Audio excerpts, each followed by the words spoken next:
نننۍ خپرونې موضوع د تهجد لمونځ، همدارنګه د خسوف او د کسوف لمونځ او د استسقا لمونځ. انشاءالله په دې مسایلو باندې به تفصیلي وغږیږو، په دې هیله چې تاسو هم په ډیر غور او په ډیر پام سره واورئ.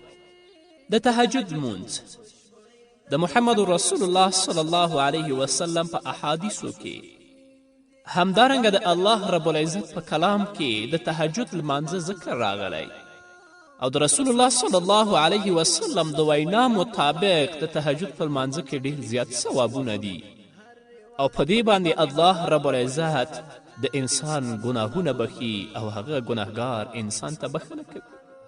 د تهجد د لمانځه وخت د ماسخوتن نه وروسته د صبح صادقه پورې دی. محمد رسول الله صلی الله علیه وسلم به همیشه د شپې 2 او 4 ساعته وده کیده او بیا به راپاڅېده او د تهجد لمونځ به رسول الله صلی الله علیه وسلم ادا کوه او اکثر اوقاتو کې به رسول الله صلی الله علیه وسلم د تهجد د لمانځه په ادا کولو کې رسول الله شپه سبا کوله چې مبارکې پښې به یې د ډیرې ولاړې نه پړسېدلې وې خو هغه به د الله رب العزت دربار ته ولاړ و. د رسول الله صلی الله علیه وسلم نه پوښتنه وشوه چې ته خو د الله پیغمبر یې، د الله حبیب یې، ولې پر ځان باندې دومره فشار راولي؟ رسول الله صلی الله علیه وسلم هغو ته فرمایي چې آیا زه د خپل رب شاکر او شکرګزار بنده نشم؟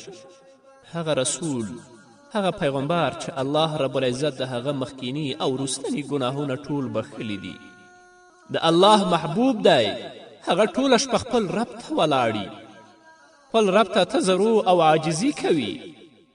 موږ او تاسو چې تل لپاره ژوند په ګناه په معصیت کې تیریږي، کله هم راپا نڅېدلو چې الله ته متوجه شو، د خپل د تضرع او عاجزي لاسونه الله ته پورته کړو او د الله نه د خپل د ګناهونو بخښنه او مغفرت وغواړو. رسول الله صلی الله علیه وسلم حدیث دی چې الله رب العزت بلا کیف د سهار په وخت کې خپل لاسونه اوږدوي تر څو چې هغه کسان توبه وکړي چې هغوی په شپې کې ګناه کړې ده، او الله رب العزت په ماښام کې د خپل بلا کیف لاسونه اوږدوي تر څو چې هغه څوک توبه وکړي چې هغو په ورځ کې ګناه کړې ده.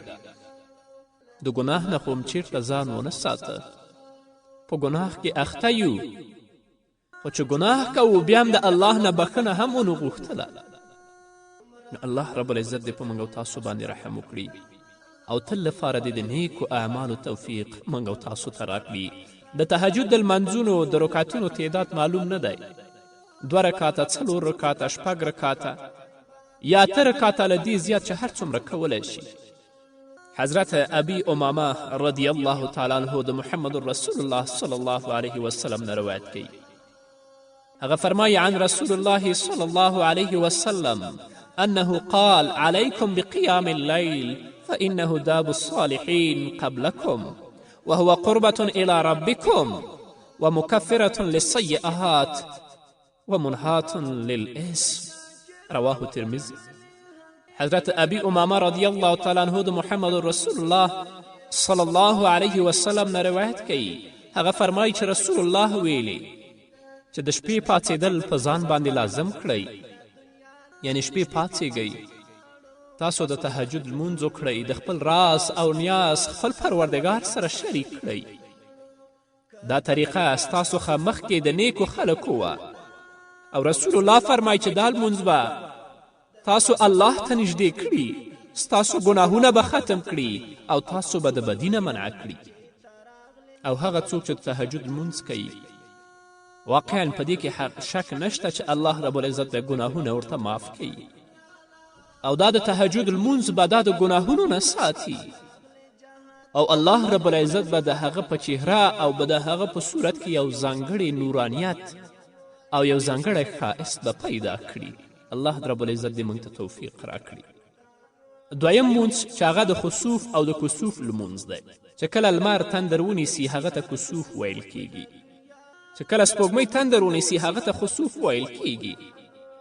او د لغاتو په کتابونو کې کسوف او خسوف دواړه تغییر او نقصان ته ویل کیږي، او په اصطلاح کې د لمر او د سپوږمۍ د رڼا هغه کموالي ته ویل کیږي چې د هغو په رڼا کې له عادي حالت سره ښکاره او څرګند توپیر او تغییر راشي. نو هر کله به چې لمر تور شي، محمد رسول الله صلی الله علیه وسلم به اصحاب له ځان سره راجمع کړل او رسول الله صلی الله علیه وسلم به په جمع سره لمونځ ادا کړ. خپل لاسونه به الله رب العزت ته پورته کړل او د لمر د تورېدو چې لمر تور شوی د هغه د سپینېدو دعاګانې به الله ته کولې. نو د کسوف لمونځ 2 رکعته دی چې په جمع سره ادا کیږي او خفیه به کیږي. دې لپاره نه اذان شته او نه اقامت شته. حضرت عایشه رضی الله تعالی عنها د محمد رسول الله صلی الله علیه وسلم نه روایت کوي.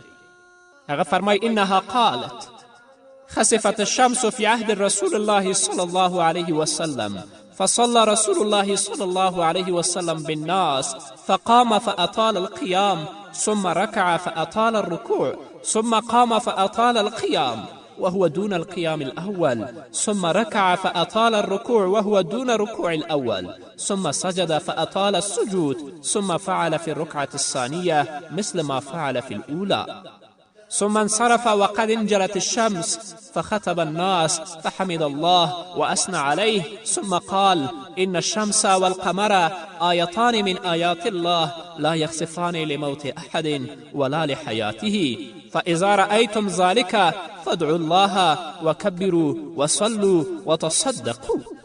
او په آخر د حدیث کې رسول الله صلی الله علیه وسلم فرمایی والله لو تعلمون ما أعلم لضحكتم قليلا ولبكيتم كثيرا. رواه البخاري. ام المؤمنین بیبي عایشه رضی الله عنها فرمایی چې د رسول الله صلی الله علیه وسلم په زمانه کې یوه ورځ لمر تور شو. نو رسول الله صلی الله علیه وسلم په اصحابو کرامو لمونځ شروع که. نو رسول الله ودرېده، ښه ډیر وخت ولاړ و، بیا رکو ته لاړه. په دې باندې زموږ علما ډیر ښه پوهیږي او د حدیثو تطبیق هغو ته هم معلوم دی چې کسوف لمانځه کې رسول الله 2 رکو کړې وې که 1 رکو.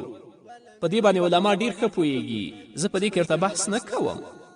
نو رسول الله صلی الله علیه وسلم ډیر لوی لوی رکعتونه وکړل. نو د رسول الله صلی الله علیه وسلم په دې لوی لوی رکعتونو سره او هغه قرائت چې رسول الله صلی الله علیه وسلم په دې کې لوسته، لمر سپین شو، بیرته روښانه شو او بیا خلکو ته رسول الله صلی الله علیه وسلم مخ راواړوه او رسول الله خطبه شروع کړه او وی فرمایل تاسو د الله رب العزت ثنا او پاکیزگی بیان کړئ. بیا یې وفرمیل چې لمر او سپوږمۍ د الله رب العزت د قدرت له ډیرو نښانو نه 2 نښې دي. دوی دواړه د هیچا د مرګ او ژوند سره نه تورېږي او د هیچا د مرګ او د ژوند سره دوی تغییر نه مومي.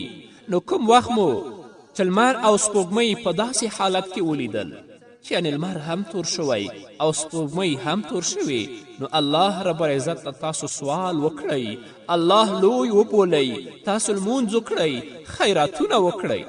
او په آخر کې رسول الله ویلې چې زما د قسم وي په الله باندې که تاسې په هغه څه باندې پوهېدی چې په کوم سی باندې زه پوهېږم نو تاسو به ډیر کم خندل او ډیر زیات به مو جړل.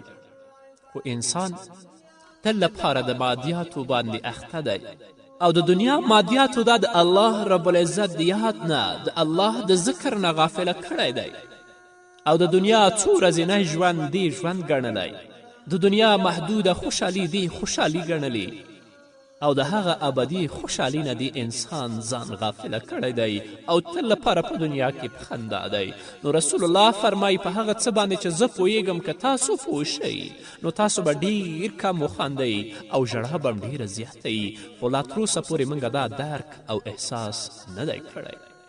همدارنګه حضرت مغیره بن شعبه رضی الله تعالی عنه فرمایي انکسفت الشمس یوم مات ابراهیم فقال الناس انكفست لموت إبراهيم فقال رسول الله صلى الله عليه وسلم إن الشمس والقمر آيتان من آيات الله لا ينكسفان لموت أحد ولا لحياته فإذا رأيتموهما فادعوا الله وصلوا حتى ينجلي.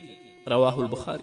حضرت مغیره بن شعبه رضی الله تعالی عنه فرمایی چې د رسول الله صلی الله علیه وسلم د زوی د مړینې په ورځ په کومه ورځ باندې چې د رسول الله صلی الله علیه وسلم زوی مړ شو چې هغه ابراهیم و، په مغه ورځ باندې لمر تندر نیولی و، لمر تور شوی و.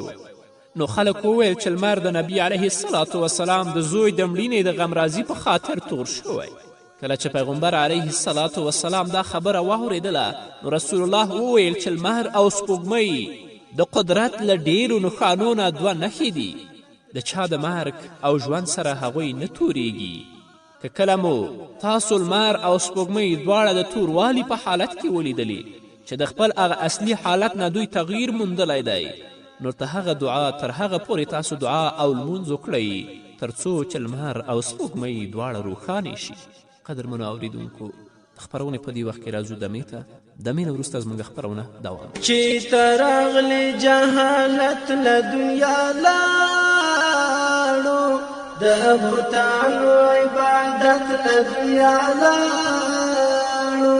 چې ته راغلې جهالت له دنیا لاړو، د بوتانو عبادت له دنیا لاړو. قدرمنو اوریدونکو، بیا هم زموږ سلامونه او نیکې هیلې ومنئ. دویم لمونځ هغه د خسوف لمونځ دی. د سپوږمۍ د تورېدو په وخت کې چې کومه لمونځ ادا کیږي هغه ته خسوف لمونځ ویل کیږي. نو چې کله سپوږمۍ تندر ونیسي باید هر مسلمان پاڅي د الله لپاره دوه رکعته لمونځ وکړي. په کوم وخت کې چې لمر تورېږي هلته 2 رکعته لمونځ باید په جمع باندې وشي. خو سپوږمۍ چې کله تندر نیسي دلته به هر مسلمان که هغه زمونږ خویندې یا زمونږ ورونه یي هغوی د 2 رکعته لمونځ په خپل کورونو کې وکړي. جومات ته د تګ ضرورت نشته. خو نن ورځ له بده مرغه په خلکو کې دومره ناپوهي زیاته شوې چې کله سپوږمۍ تندر ونیسي نو هغوی د کورونو نه راپاڅي په کوڅو کې شور را جوړ کړی. دا د اسلام په مقدس دین کې نشته. د الله نه هله ویریږي چې سپوږمۍ تندر ونیسي، نور د الله ویره د دې په زړه کې نه وي پرته، بلکې په هغه وخت کې هم پاڅه الله ته ودرېږه. 2 رکعته لمونځ په خپل کور کې په خپل کوټه کې ادا کړه او د الله رب العزت نه د سپوږمۍ د سپینېدلو او د روښانه کېدلو دعا وغواړه. دا نه چې سرکونو ته راوځي، کوڅو ته راوځي، شور جوړ کړي او جومات ته لاړ شي هلته خلک راپاڅوي. دا بدعت دی، دا خرافات دی، دا په دین کې نشته. او د دې د تندر نیولو په هکله باندې چې د دې علامل څه دی، علماو نه ډېر زیات اقوال را نقل دي. خو زموږ علماو دا ویلي چې دې دپاره یو طبعي لامل دی او دویم شرعي لامل دی. طبعي لامل خو دا دی لکه څنګه چې د نن ورځ ساینسدانان هم په دې باندې معتقد دي چې کله ځمکه د سپوږمۍ او د لمر په منځ کې پرده واقع شي نو د لمر شعاع چې کله په ځمکې باندې پریوځي د ځمکې توروالی یا هغه اشجار او ونې چې په ځمکه کې دي د هغو توروالی حتی په سپوږمۍ باندې پریوځي نو هغه توره ښکاري، د هغه رڼایي کمیږي. اما شرعي عامل چې زموږ علماو بیان کړی هغه دا دی چې کله په دنیا کې فساد، منکرات او بدبختی زیاته شي این تر دې چې د هغه اثرات په سپوږمۍ باندې هم پریوځي، نو رسول الله صلی الله علیه وسلم ویلي چې تاسو 2 رکعته لمونځ وکړئ او د الله رب العزت نه بخښنه وغواړئ، په خپلو ګناهونو باندې پښیمانتیا وکړئ او د رب العزت نه د سپوږمۍ د روښانه کېدلو دعا وغواړئ. بل لمونځ هغه د استسقا لمونځ دی، یعنی د باران د غوښتنې لمونځ. په اصل عربي کې استسقا د استسقا معنا اوبه غوښتل دي. کله چې د اوبو ضرورت وي او باران نه کیږي نو په داسې وخت کې 2 رکعته لمونځ کول او د الله رب العزت څخه د اوبو لپاره سوال کول دا سنت دي. په شریعت کې دې ته د استسقا لمونځ ویل کیږي. او د استسقا د لمانځه طریقه دا ده، په هغه وخت کې چې استسقا لمونځ کیږي نو په جومات کې د اعلان وشي او ټول خلک دي البته نوي کالي نه اغوندي، زړې جامې دي واغوندي او یو لوی میدان ته دې ولاړ شي. کله چې هغه ډاک او میدان ته لاړ شي نو 2 رکعته لمونځ دې دوی ادا کړي او د هغې نه به وروسته امام 2 خطبې ولولي. او له هغه وروسته د ډیر په لوړ آواز سره د الله رب العزت نه دعا وغواړي. او چې کله رب العزت نه دعا غواړي ډیر په عاجزي سره، ډیر په تضرع سره د خپلو ګناهونو لپاره د بخښنه او مغفرت وغواړي، د دې نه پس د الله رب العزت نه د باران غوښتنه وکړي، د الله رب العزت نه د اوبو او د باران غوښتنه وکړي، هغه دعا په دې طریقه باندې ده: اللهم اسقنا غیثا مغیثا نافعا غیر ضار عاجلا غیر آجل اللهم اسق عبادك وبهائمك وانشر رحمتك وأحيي بلدك الميت اللهم أنت الله لا إله إلا أنت الغني ونحن الفقراء أنزل علينا الغيث واجعل ما أنزلت لنا قوة وبلاغا إلى حين. یا الله ته منګه په اوبو باندې سیرابه کړه، په هغه باران باندې منګه سیرابه کړه چې هغه باران ګټه رسوونکی وي، نه هغه باران چې هغه موږ ته ضرر رسوي، هغه باران چې هغه موږ باندې ژر وشي ستا له طرفه، نه دا چې هغه باران په موږ باندې وروسته وشي. یا الله خپل بندگان او خپل نور مخلوقات په اوبو باندې سیرابه کړه او خپل رحمت ډیر فراخه کړه او مړه کیدونکي ښارونه په اوبو سره ژوندي وساته. یا الله ته الله یې، له تا پرته بل معبود نشته، د ځمکې او اسمانونو د خزائنو څښتن ته یې.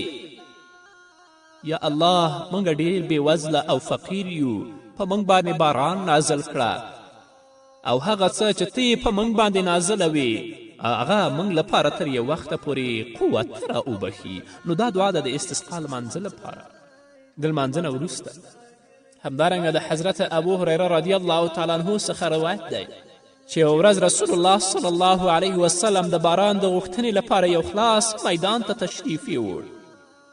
نو رسول الله صلی الله علیه وسلم موږ ته 2 رکعته لمونځ چې نه ورته آذان وشه او نه ورته اقامت ویل شو مونځ یې موږ ته راکه.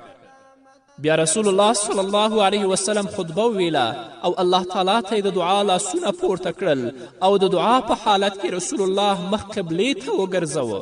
بیا یې خپل څادر په بل مخ داسې وګرځوه چې لاندې خوا یې پورته شو او ښي خوا یې په چپه خوا او چپه خوا یې په ښي خوا رسول الله راواړوه.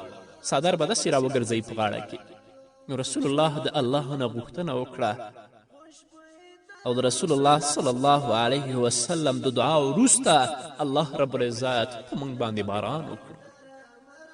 همدارنګه د حضرت ابن عمر رضی الله تعالی عنه روایت دی، هغه فرمایي چې رسول الله صلی الله علیه وسلم فرمایلی کله چې خلک د خپلو مالونو زکات بند کړي نو الله رب العزت به له آسمان څخه د باران څاڅکي ودروي. کله انسانان د خپلو مالونو زکات بند کړي نو الله تعالی به له آسمان څخه د باران څاڅکي ودروي. او که چیرې ځناور او حیوانات نه وای نو د الله رب العزت له طرفه نه به هیڅکله باران نه وای شوی. فقلت استغفروا ربكم انه كان غفارا يرسل السماء عليكم مدرارا ويمددكم باموال وبنين ويجعل لكم جنات ويجعل لكم انهارا. نو انسان چې د خپل د مالونو زکات ورنکړي، د الله حکمونه او د الله اوامر پرېږدي، نو الله رب العزت به له بره په دې باندې باران بند کړي چې په ډیر قحطي او مشکلات او وچکالي سره به مخ شي. خو که دا انسان الله ته متوجه شي، د الله رب العزت نه د خپل د ګناهونو بخښنه وغواړي، نو الله رب العزت به په دې باندې بره نه آسمان نه بارانونه راوورئ او دوی به ډیر په هوسا او په ډیر راحت سره ژوند وکړي. او رسول الله صلی الله علیه وسلم چې کله دعا کوله د دعا په وخت کې به خپل مبارک لاسونه د معمول نه زیات وچتول تر دې چې د رسول الله صلی الله علیه وسلم د څنګلو لاندې سپینوالي به ښکاره شول او د الله رب العزت نه به یې د بخښنې غوښتنه کوله او وروسته د هغه به یې د باران غوښتنه کوله. نو قدرمنو اوریدونکو، الله رب العزت دې موږ ته هم د نیکو اعمالو توفیق راکړي چې تل لپاره الله ته متوجه شو. دا وه زموږ نننۍ خپرونه. تر بلې خپرونې پورې چې زه بیا هم ستاسو درانه حضور ته راځم تاسو ټول په پاک رب سپارم. پاتې ژوند او پاتې ورځم نیکمرغه. الله مو مل شه.